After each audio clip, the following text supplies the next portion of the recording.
Hello and welcome to today's Here's to Your Health podcast. I'm Don Linsman, your host. My guest on the podcast today is Amelia Pickhinke. Amelia is a registered dietitian, or soon will be. She's completing her internship here. Amelia is currently attending Illinois State University and finishing up her degree. And Amelia, thank you very much for joining me today. Well, thanks for having me. I'm excited to be here with you. So before we start talking about what we really want to talk about, which is holiday eating habits, because you're going to be a registered dietitian. Seems like, it's in your wheelhouse there somewhere. Talk about that. Let's tell people a little bit more about yourself, about where you grew up, where your studies are today, and what you're planning on doing once you graduate. All right. Well, my family is up in Rochester, Minnesota. That's where I am from. My dad worked at the Mayo Clinic, mom worked at the county hospital, so I'm pretty familiar with the medical field. I initially said, I'm not going into anything medical, I'm going to be a teacher, and I loved teaching. I taught middle school math and science, absolutely loved it, but I never found the work-life balance, and I was like, okay, I like science, I like teaching, what else can I do? And I loved teaching nutrition, so I was like, hey, maybe I could study nutrition. A chiropractor said, why don't you look into this thing called functional medicine? I did for a while. Husband bought me a textbook to try studying and seeing if I wanted to go back to school, and I did. So got my master's in human nutrition and functional medicine, and I said, hey, I want to be certified, so I'm going to become a registered dietitian. Thank you so much for being here today. Yeah. Because what we're going to talk about is something that I think everybody should have in mind, and that is what the holidays are going to look like for you from a food perspective. And I think the issue that I always run into when it comes to this time of year is the tendency for people to overeat, overindulge in not just overeat, but overindulge in lots of different kinds of ways. And I think I want to talk about that today. So the first thing that we're going to talk about is holiday heart syndrome. What is it, and how does it affect people? Yes. So holiday heart syndrome is basically this occurrence that we see in the medical field where people tend to have more heart attacks, more cardiac emergencies around the Christmas Eve, as well as New Year's time frame. The holidays bring a lot of joy, but they also bring a lot of extra sodium, extra sugar, extra stress, and extra alcohol. And all of these can contribute to an irregular heartbeat, which can, eventually lead to a more unfortunate situation. And so this time of year, we want to sort of more focus on what are things we can do to be a little bit healthier, so that, our holidays don't have to be brought down. And I do think that is the point of this entire discussion today, is trying to help people do a better job of understanding where their stressors lie and what they can do to be a little bit more proactive about how they manage their diet and exercise. Especially this time of year, the days are short and it's cold outside. It's not always conducive to doing the kinds of things that we need people to do. So when we talk about overindulging, one of the issues that you always run into is the ingredients in the food. And this is unfortunately one of those times of the year when we eat a lot of pre-processed food, which everything that's pre-processed has some sort of sodium in it. And I know when I cook, that salt is flying all over the place. So let's talk a little bit about sodium and its effects on what happens during the holidays. Right. So first, sodium is important. It gives our food flavor. It also helps to maintain a healthy fluid balance. However, when we have too much sodium, this can pull more water into the veins. That means the heart has to be pumping extra hard to get that fluid around the body.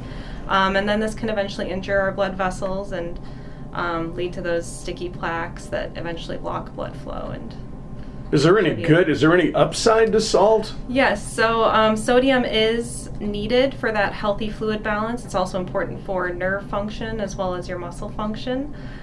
So we do need it, we just don't want to have too much. And that's where managing your food intake obviously makes a tremendous amount of sense. Yes. My guest on the podcast today is Amelia Pickhinke. Amelia is a registered dietitian, or soon will be. She's currently at Illinois State University, and we're talking about holiday eating and the kinds of things that can tend to get us off track when it comes to our diet.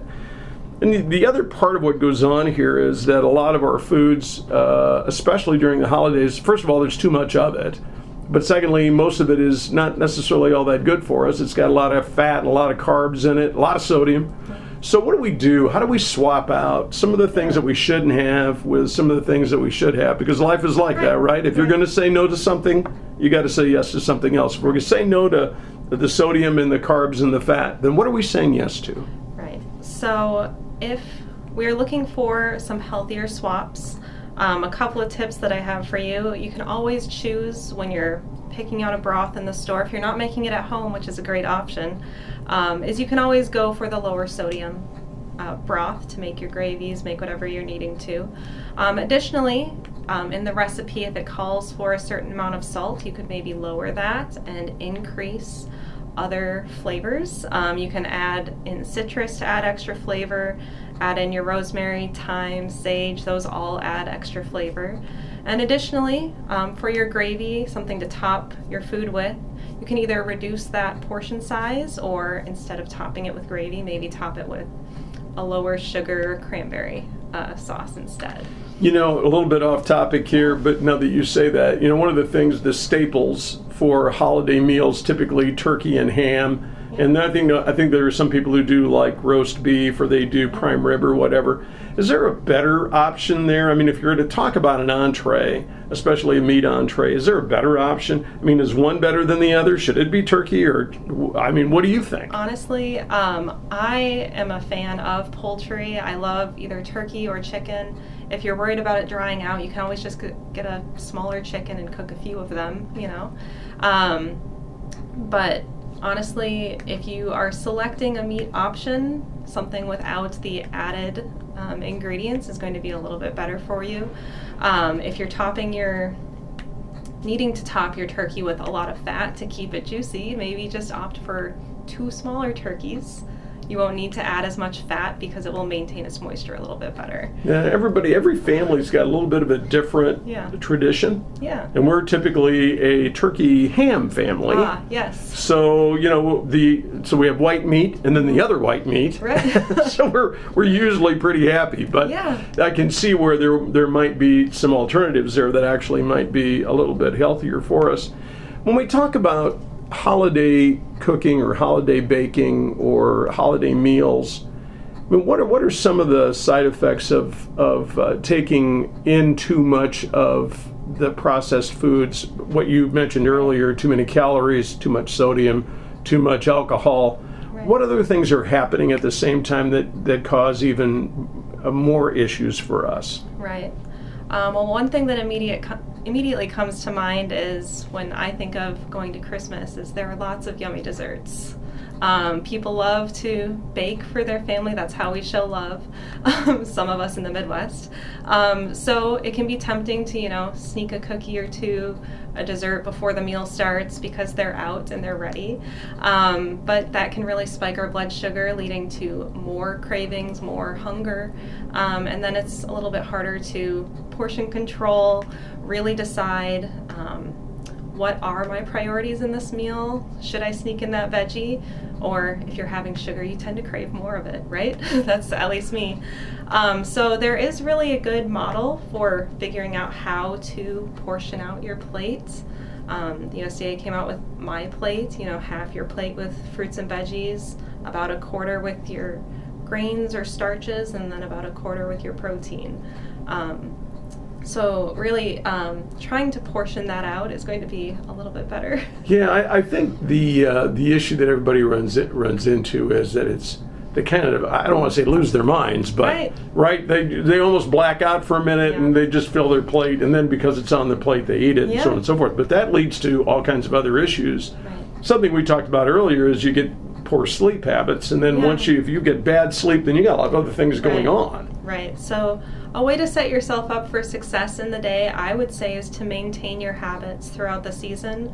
Try to find time to relax. I know that some people find relaxation and Doing a little meditation or prayer in the morning. Some people find relaxation by exercising in the morning, so maybe don't skip that exercise.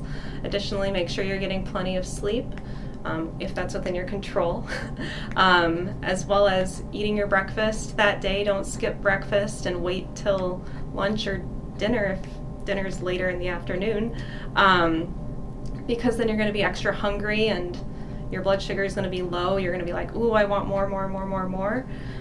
So that's one way to set yourself up for success, is to maintain those habits that help keep you healthy throughout the year into the holiday season. My guest on the podcast today is Amelia Pickhinke. Amelia is at Illinois State University. She will soon become a registered dietitian. She's here at CCMH doing her internship in our dietary department. And we're talking about holiday eating habits and the good and the bad of all of that. And as we also discussed earlier, when it comes right down to it, most people can't remember half of what we just talked about. Right. So we talked about lots of different things. We talked about sodium and fats and carbs and exercise and sleep and diet, all of that stuff. Knowing that people can't concentrate on more than one thing at a time. Here's an interesting thing, Amelia. People say they can multitask. I'm here to tell you they can't. Right. You cannot hold two thoughts in your head at the same time. It's impossible. Right. So we really can't remember more than one thing. So, with that being the case, where we can only really remember one thing and we can only really do one thing, what is the one thing that you would suggest that we do during the holiday season to maintain our health until we get into the new year? Yeah. So I would say my number one recommendation is to think of healthy eating as self-care. And when I say that, I think of making room on my plate for the healthy option, the vegetables or the fruit that's available. And if there isn't a healthy option, I make sure that I bring it. So I know my family likes to have a mass group text of who's bringing what. So then I try to say, okay, I notice there's no salad, or I notice there's no cooked vegetable. I can bring that option and try to make it extra tasty so people try it. But I like to make sure that there is an option if people choose to eat healthy. And I think it's so important what you said earlier about self-care. I think that we need to, this is the time of year when there is a lot of stress, when there's a lot of emotions. You spend a lot of time with family. And obviously family dynamics aren't always the best sometimes. So it's really important that people take care of themselves, and making certain they eat a balanced diet is a good way to go about doing that. Amelia, thank you so much for your time today. I appreciate it. Thank you. Thank you for having me. My guest on the podcast today is Amelia Pickhinke. Amelia is at Illinois State University, soon to be a registered dietitian, and we've been talking about healthy eating habits during the holidays. I'm your host for the podcast, Don Lintzman. Thank you for listening to the Here's to Your Health podcast. We hope you'll join us again. Have a great day.